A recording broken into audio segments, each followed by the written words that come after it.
The story of a man named Stanley. Stanley worked for a company in a big building where he was employee number 427. Employee number 427's job was simple. He sat at his desk in room 427 and he pushed buttons on a keyboard. Orders came to him through a monitor on his desk, telling him what buttons to push, how long to push them, and in what order. This is what employee 427 did every day of every month of every year. And although others might have considered it soul-rending, Stanley relished every moment that the orders came in, as though he had been made exactly for this job. And Stanley was happy. And then one day, something very peculiar happened. Something that would forever change Stanley. Something he would never quite forget. He had been at his desk for nearly an hour when he realized that not one single order had arrived on the monitor for him to follow. No one had showed up to give him instructions, call a meeting, or even say hi. Never in all his years at the company had this happened, this complete isolation. Something was very clearly wrong. Shocked, frozen solid, Stanley found himself unable to move for the longest time. But as he came to his wits and regained his senses, he got up from his desk and stepped out of his office.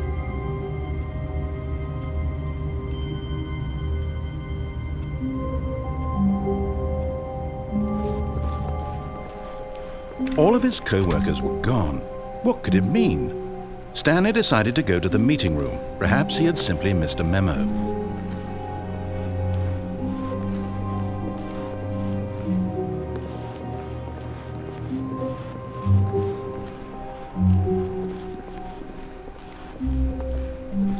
When Stanley came to a set of 2 open doors, he entered the door on his left.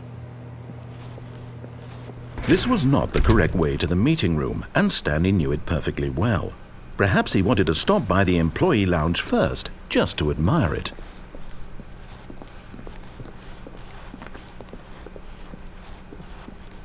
Ah, yes, truly a room worth admiring. It had really, but eager to get back to business, Stanley took the first open door on his left. Stanley was so bad at following directions, it's incredible he wasn't fired years ago.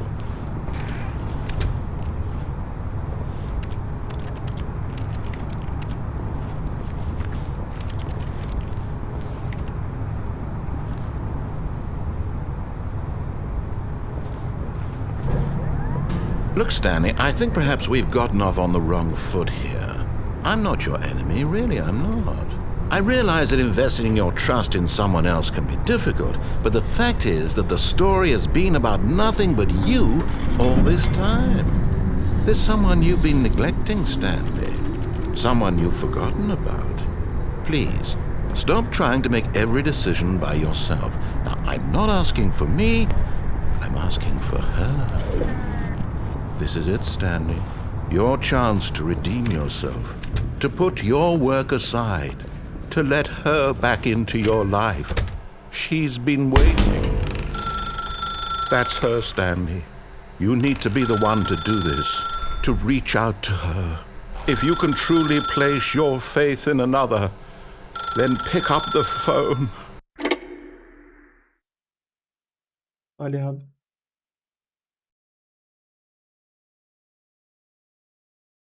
Oh, Stanley, is that you? Hold on, sweetie. Sorry to keep you waiting. I'm just pulling the bread out of the oven. All right. Okay, there we go. All right, now, I want you to come in and tell me all about your day. Gotcha. Oh, come on. Did you actually think you had a loving wife who'd want to commit their life to you? I'm trying to make a point here, Stanley. I'm trying to get you to see something. Come inside. Let me show you what's really going on here. This is a very sad story about the death of a man named Stanley.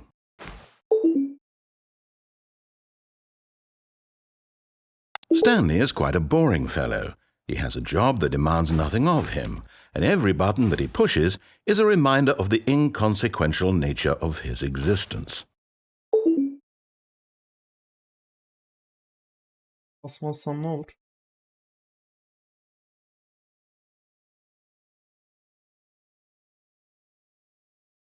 Look at him there, pushing buttons, doing exactly what he's told to do. Now he's pushing a button. Now he's eating lunch. Now he's going home. Now he's coming back to work. One might even feel sorry for him, except that he's chosen this life. But in his mind, he can go on fantastic adventures. From behind his desk, Stanley dreamed of wild expeditions into the unknown, fantastic discoveries of new lands. It was wonderful, and each day that he returned to work was a reminder that none of it would ever happen to him. And so he began to fantasize about his own job. First, he imagined that one day while at work, he stepped up from his desk to realize that all of his co-workers, his boss, everyone in the building had suddenly vanished off the face of the earth. The thought excited him terribly. So he went further. He imagined that he came to 2 open doors and that he could go through either. At last, choice. It barely even mattered what lay behind each door. The mere thought that his decisions would mean something was almost too wonderful to behold.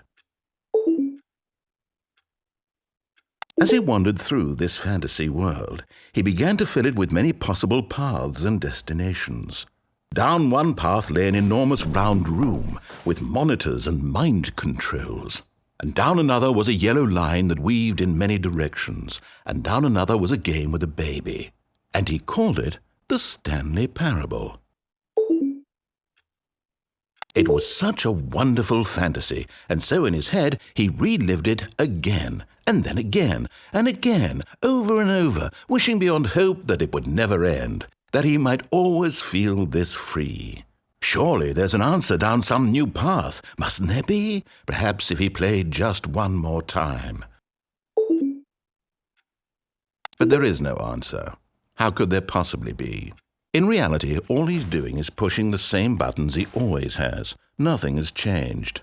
The longer he spends here, the more invested he gets, the more he forgets which life is the real one. And I'm trying to tell him this, that in this world he can never be anything but an observer, that as long as he remains here, he's slowly killing himself. But he won't listen to me. He won't stop. Here, watch this. Stanley, the next time the screen asks you to push a button, do not do it.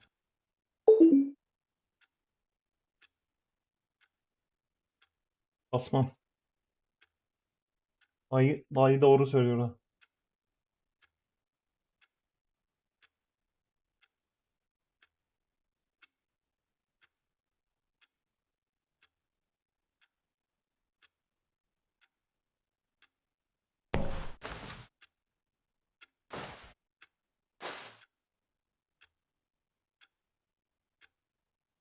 Gerçek mi?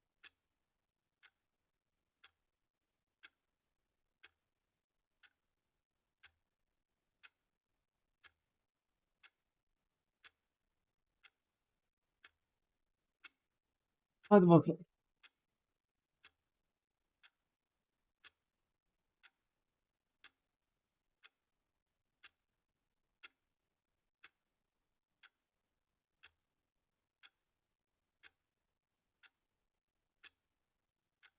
Ne kadar süre beklemek gerek?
Bak.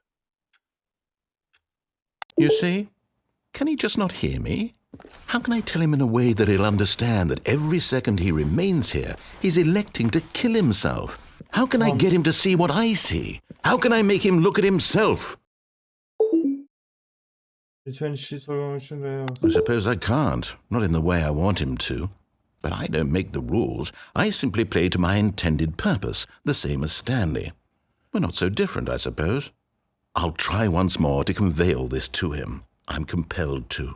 I must. Perhaps, well, maybe this time he'll see. Maybe this time. And I tried again, and Stanley pushed a button. And I tried again, and Stanley pushed a button. And I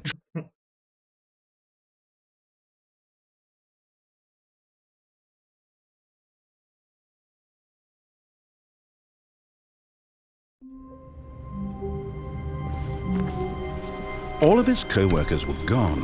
What could it mean? Stanley decided to go to the meeting room. Perhaps he had simply missed a memo.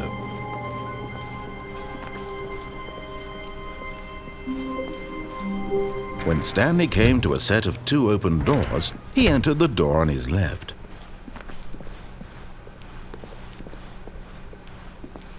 Yet there was not a single person here either.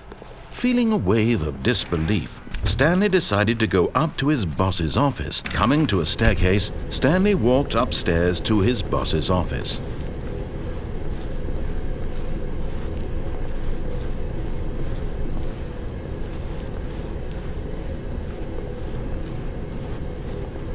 But Stanley just couldn't do it. He considered the possibility of facing his boss, admitting he had left his post during work hours. He might be fired for that. And in such a competitive economy, why had he taken that risk? All because he believed everyone had vanished? His boss would think he was crazy. And then something occurred to Stanley. Maybe, he thought to himself, maybe I am crazy. All of my co-workers blinking mysteriously out of existence in a single moment for no reason at all? None of it made any logical sense. And as Stanley pondered this, he began to make other strange observations. For example, why couldn't he see his feet when he looked down? Why did doors close automatically behind him wherever he went? And for that matter, these rooms were starting to look pretty familiar. Were they simply repeating? No, Stanley said to himself, this is all too strange. This can't be real. And at last, he came to the conclusion that had been on the tip of his tongue. He just hadn't found the words for it. I'm dreaming, he yelled. This is all a dream. Oh, what a relief Stanley felt to have finally found an answer, an explanation. His co-workers weren't actually gone. He wasn't going to lose his job. He wasn't crazy after all. And he thought to himself, I suppose I'll wake up soon. I'll have to go back to my boring real-life job pushing buttons. I may as well enjoy this while I'm still lucid. So he imagined himself flying and began to gently float above the ground. Then he imagined himself soaring through space on a magical starfield, and it too appeared. It was so much fun, and Stanley marveled that he had still not woken up. How was he remaining so lucid? And then perhaps the strangest question of them all entered Stanley's head. One he was amazed he hadn't asked himself sooner. Why is there a voice in my head dictating everything that I'm doing and thinking?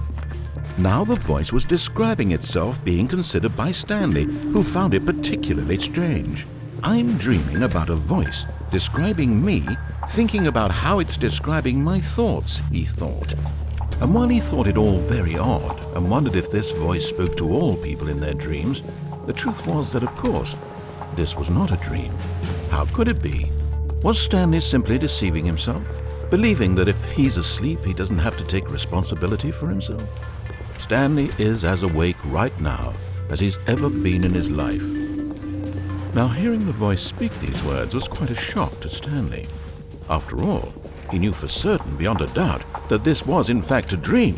Did the voice not see him float and make the magical stars just a moment ago? How else would the voice explain all that? This voice was a part of himself too. Surely, if he could just... He would prove it. He would prove that he was in control, that this was a dream. So he closed his eyes gently, and he invited himself to wake up. He felt the cool weight of the blanket on his skin, the press of the mattress on his back, the fresh air of a world outside this one. Let me wake up, he thought to himself. I'm through with this dream. I wish it to be over. Let me go back to my job. Let me continue pushing the buttons. Please, it's all I want. I want my apartment, and my wife, and my job. All I want is my life exactly the way it's always been. My life is normal. I am normal. Everything will be fine.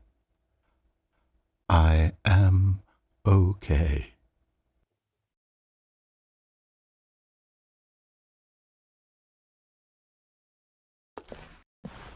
Stanley began screaming. Please, someone, wake me up. My name is Stanley.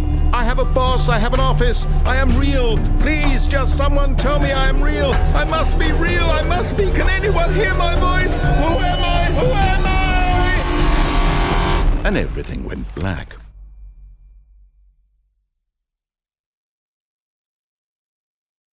This is the story of a woman named Mariella. Mariella woke up on a day like any other. She arose, got dressed, gathered her belongings, and walked to her place of work. But on this particular day, her walk was interrupted by the body of a man who had stumbled through town talking and screaming to himself, and then collapsed dead on the sidewalk. And although she would soon turn to go call for an ambulance, for just a few brief moments she considered the strange man. He was obviously crazy, this much she knew. Everyone knows what crazy people look like. And in that moment, she thought to herself how lucky she was to be normal. I am sane. I am in control of my mind.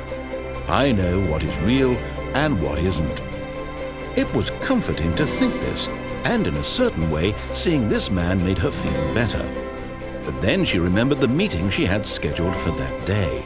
The very important people whose impressions of her would affect her career, and by extension, the rest of her life. She had no time for this, so it was only a moment that she stood there, staring down at the body. And then she turned and ran.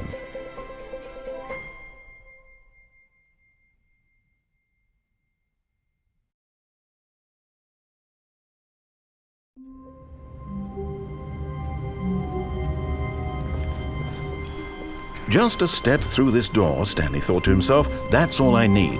If I can make it through this door, I can make it through them all.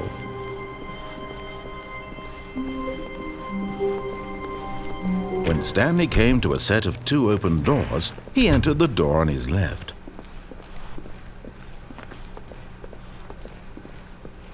Yet there was not a single person here either.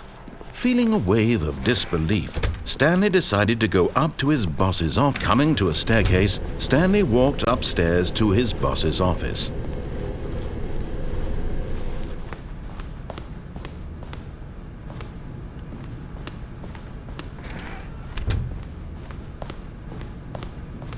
Stepping into his manager's office, Stanley was once again stunned to discover not an indication of any human life.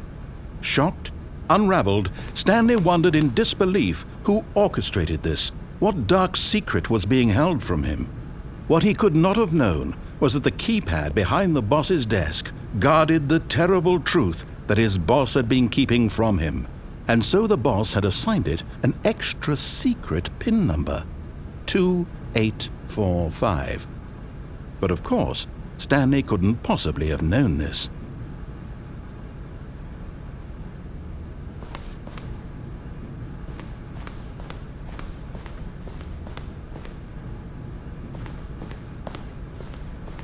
Stanley just sat around twiddling his thumbs, trying to input anything, yet incredibly, by simply pushing random buttons on the keypad, Stanley happened to input the correct code by sheer luck.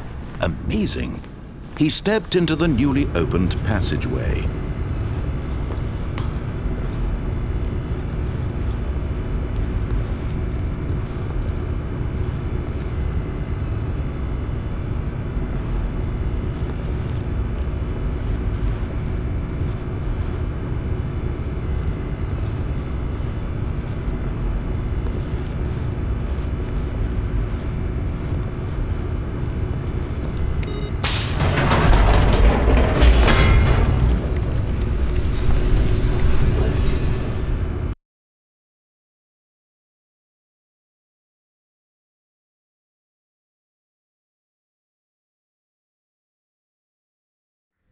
Descending deeper into the building, Stanley realized he felt a bit peculiar. It was a stirring of emotion in his chest, as though he felt more free to think for himself, to question the nature of his job. Why did he feel this now, when for years it had never occurred to him? This question would not go unanswered for long. Stanley walked straight ahead through the large door that read Mind Control Facility.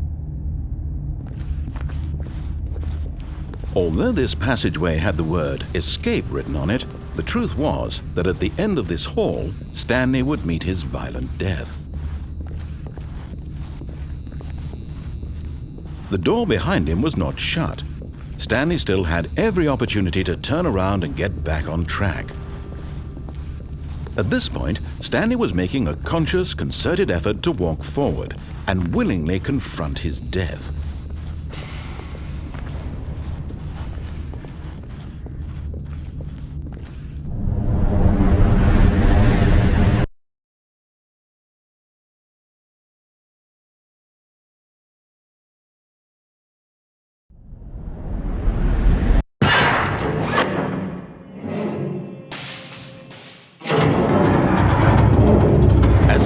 Whirred into motion, and Stanley was inched closer and closer to his demise. He reflected that his life had been of no consequence whatsoever.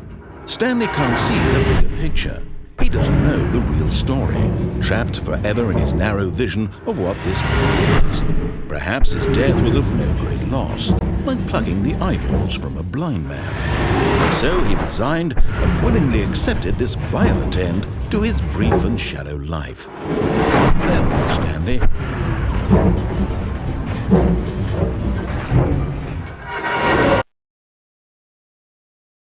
"Farewell, Stanley," cried the narrator, as Stanley was led helplessly into the enormous metal jaws. In a single visceral instant, Stanley was obliterated as the machine crushed every bone in his body, killing him instantly.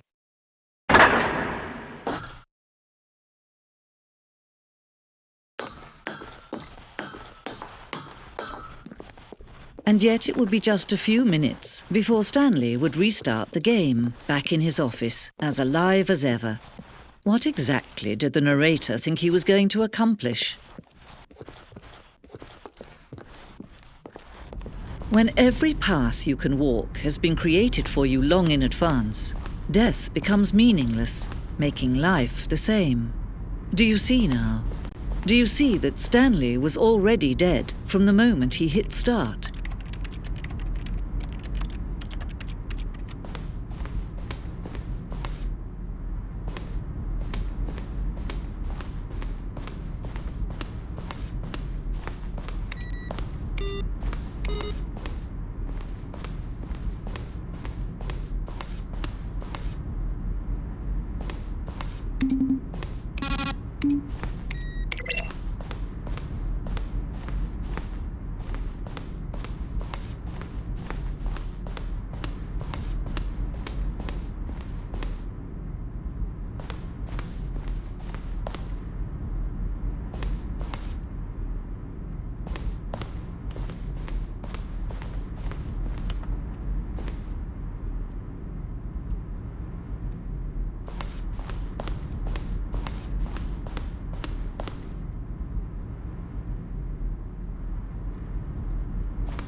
Oh, look at these two. How they wish to destroy one another.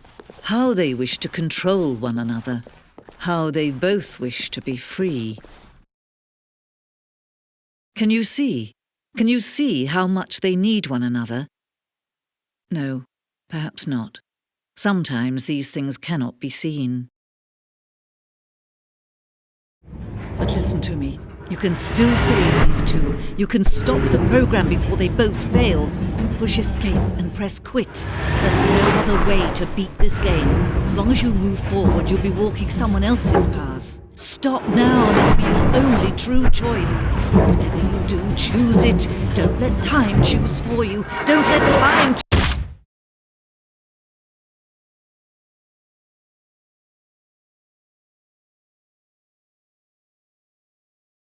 Yo aslan.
Bug'a girmiş olabilir.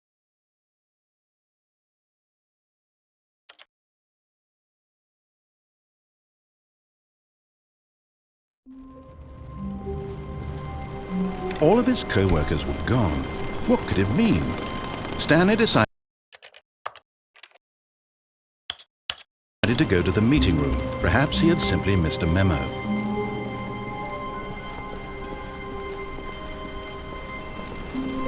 When Stanley came to a set of 2 open doors, he entered the door on his left.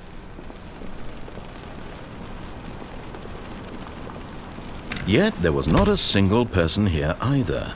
Feeling a wave of disbelief, Stanley decided to go up to his boss's office. Coming to a staircase, Stanley walked upstairs to his boss's office.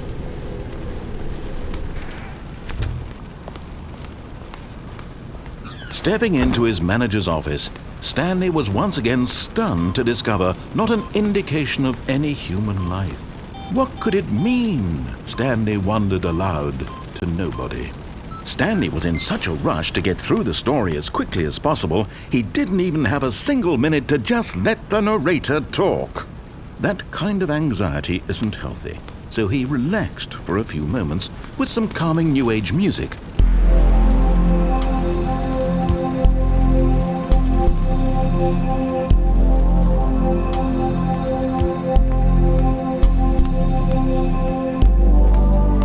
Feeling soothed and rejuvenated, Stanley calmly walked forward into the opened passageway.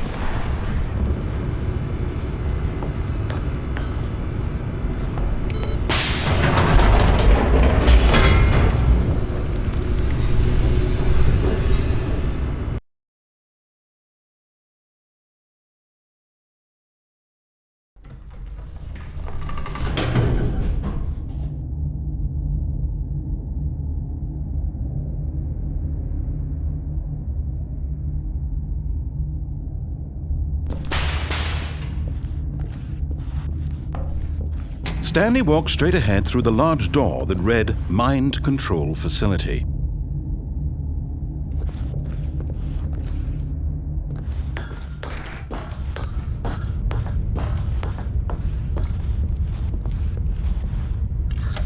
The lights rose on an enormous room packed with television screens. What horrible secret did this place hold? Stanley thought to himself. Did he have the strength to find out?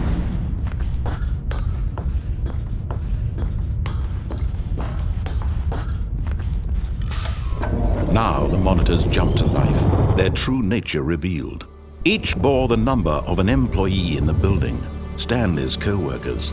The lives of so many individuals reduced to images on a screen, and Stanley, one of them, eternally monitored in this place where freedom meant nothing.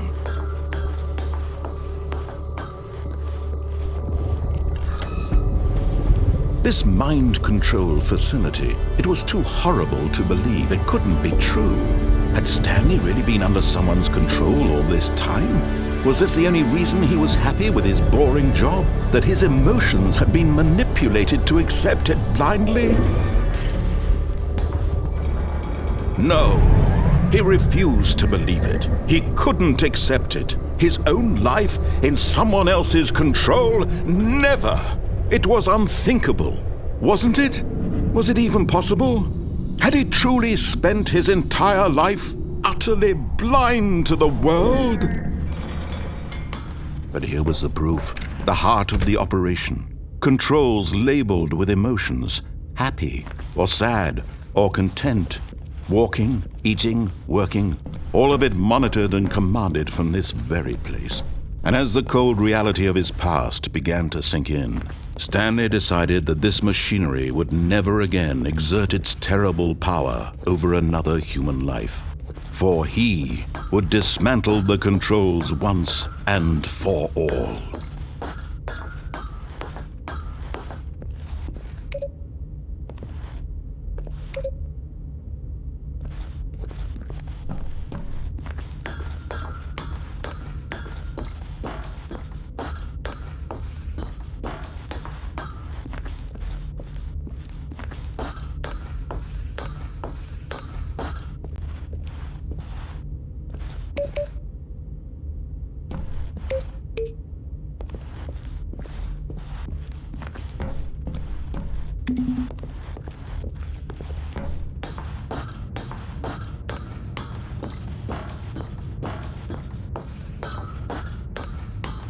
And when at last he found the source of the room's power, he knew it was his duty, his obligation.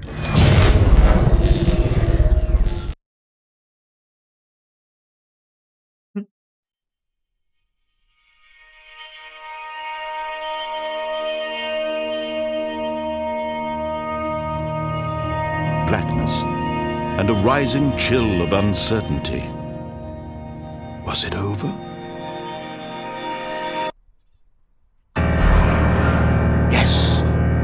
He had won. He had defeated the machine, unshackled himself from someone else's command. Freedom was mere moments away.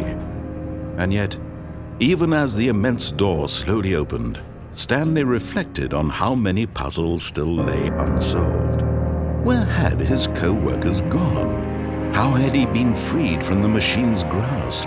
What other mysteries did this strange building hold?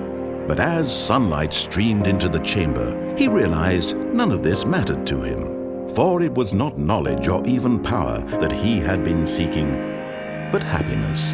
Perhaps his goal had not been to understand, but to let go. No longer would anyone tell him where to go, what to do, or how to feel. Whatever life he lives, it will be his. And that was all he needed to know. It was perhaps the only thing worth knowing. Stanley stepped through the open door.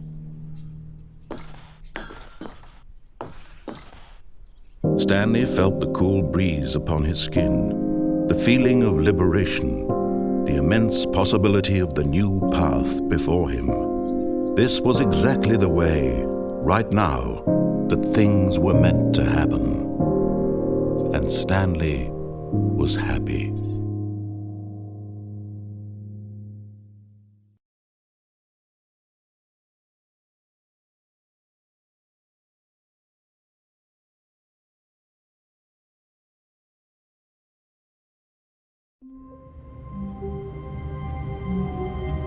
Hayda. All of his co-workers were gone. What could it mean? Stanley decided to go to the meeting room. Perhaps he had simply missed a memo.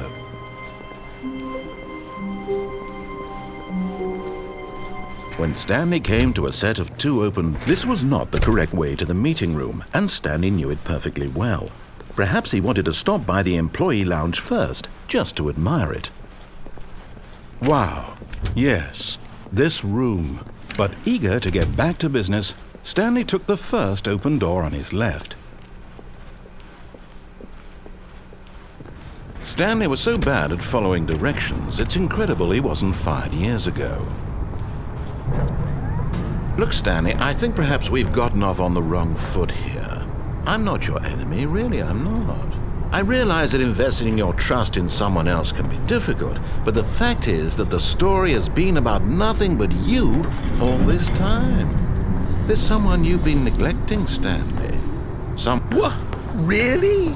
I was in the middle of something. Do you have zero consideration for others? Are you that convinced that I want something bad to happen to you? Why, I don't know how to convince you of this, but I really do want to help you, to show you something beautiful.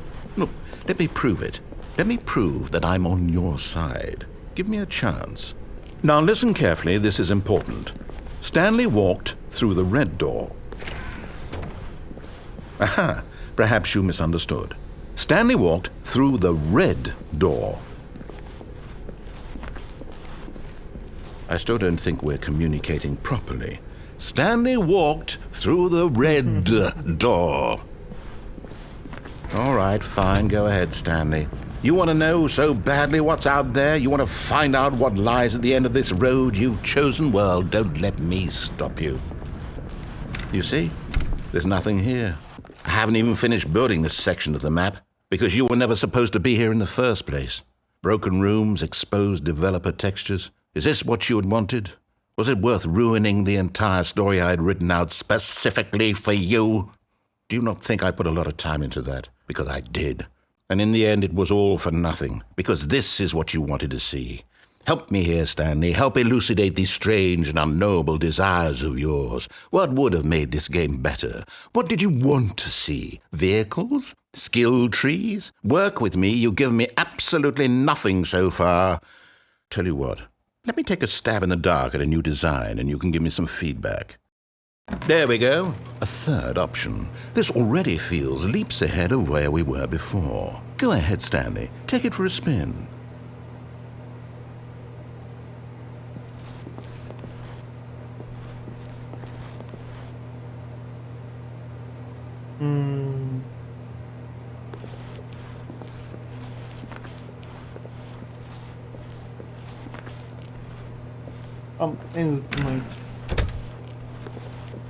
Okay, I'm going to stop you there. Now, tell me about your experience with this new version. Would you say that the game benefited from allowing you more choices?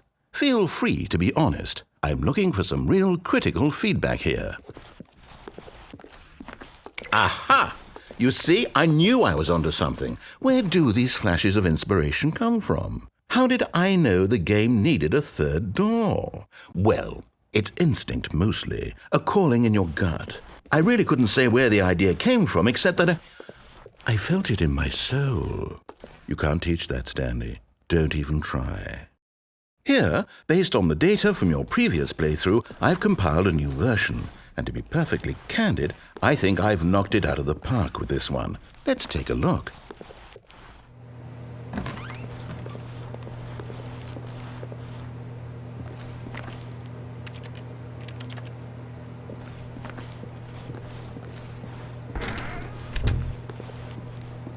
Now, would you say that competitive leaderboard helped you feel motivated to keep walking through doors? Again, honest answers, please. Hey, I nearly forgot. I've got a prototype of a new game I've been working on, and now would be a lovely opportunity to give it some playtesting. You wouldn't mind taking a look at it, would you? Perfect. Let me boot it up. In this game, the baby crawls left towards danger.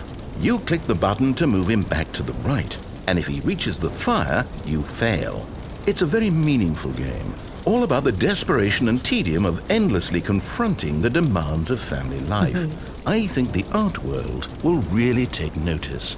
But of course, the message of the game only becomes clear once you've been playing it for about 4 hours. So why don't you give it 4 hours of play to make sure it's effective? Be sure to keep notes on your experience.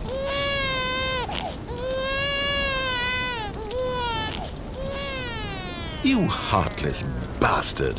Did you do it because you hate babies or purely to spite me? Because if it's the latter, well, I don't know what to do. I'm completely out of ideas. I can't think of a single thing that might improve the experience for me. I'm not even going to try. I'm out, I'm done. It's over.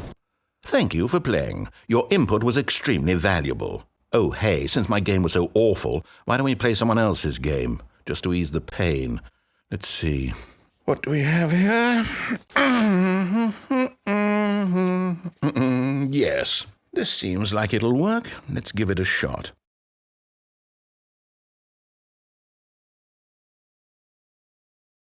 Yeah. Well, Stanley, is this any better? At last, the one thing you've always desired. A game I had absolutely nothing to do with. But is it enough? Tell me that, Stanley. Will it ever be enough? Well, I'll say this. I'm done making things for you. From now on, I will only create to fulfill a greater artistic purpose. Watch this, Stanley. I'm going to build a house. This will go here, no, here, and then...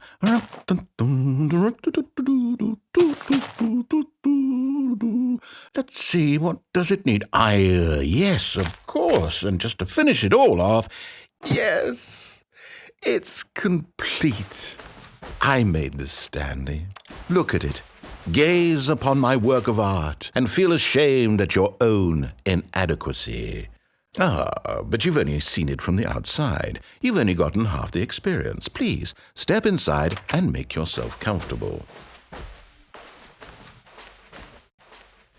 Isn't it grand? Isn't it perfect? It could only be better if... Wait, that's it. We must rebuild it out of diamond. Diamond everything. Yes. Come along, Stanley. We have to go mining.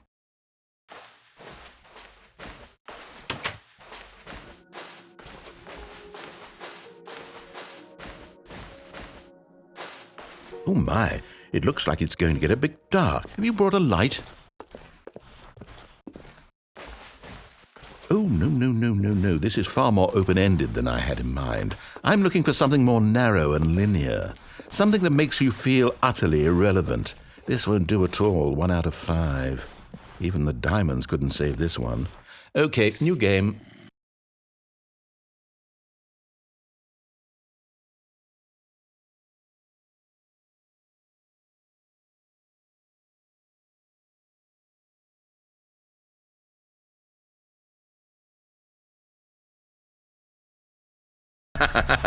Yes! I don't even know what this game is, but I love it. You, trapped in a glass box with no way out, listening to me talk. Oh, it's inspired. I couldn't have done it any better myself. What is this game even supposed to be? I can't figure it out. Okay, now I'm curious. Let's go find out what the hell this is.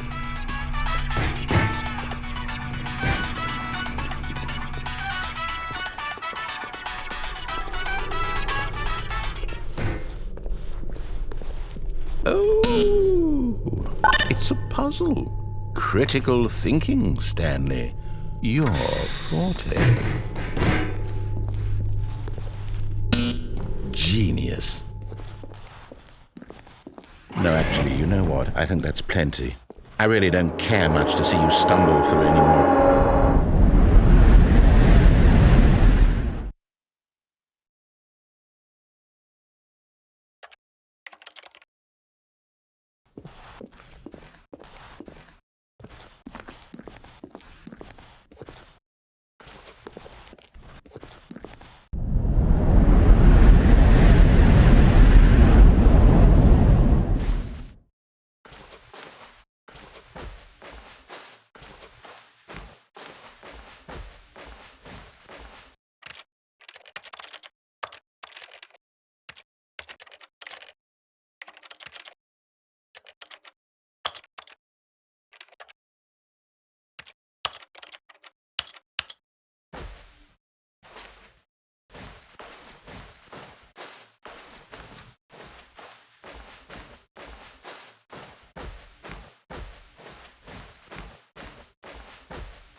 I wonder what he found.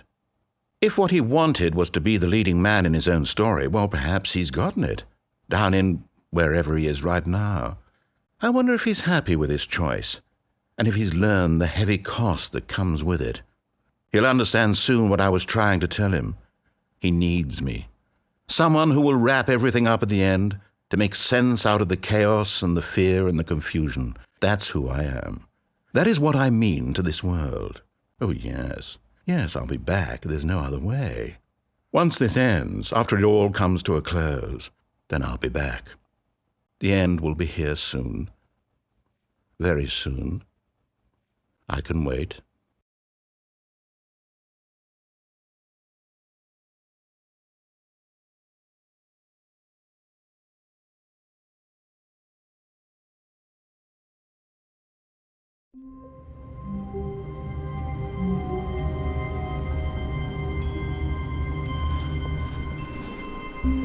All of his co-workers were gone.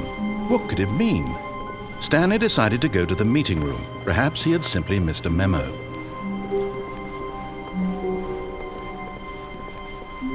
When Stanley came to a set of 2 open doors, this was not the correct way to the meeting room, and Stanley knew it perfectly well. Perhaps he wanted to stop by the employee lounge first, just to admire it. The lounge was sublime, a work of art. But eager to get back to business, Stanley took the first open door on his left. Stanley was so bad at following directions, it's incredible he wasn't fired years ago. But in his eagerness to prove that he is in control of the story and no one gets to tell him what to do, Stanley leapt from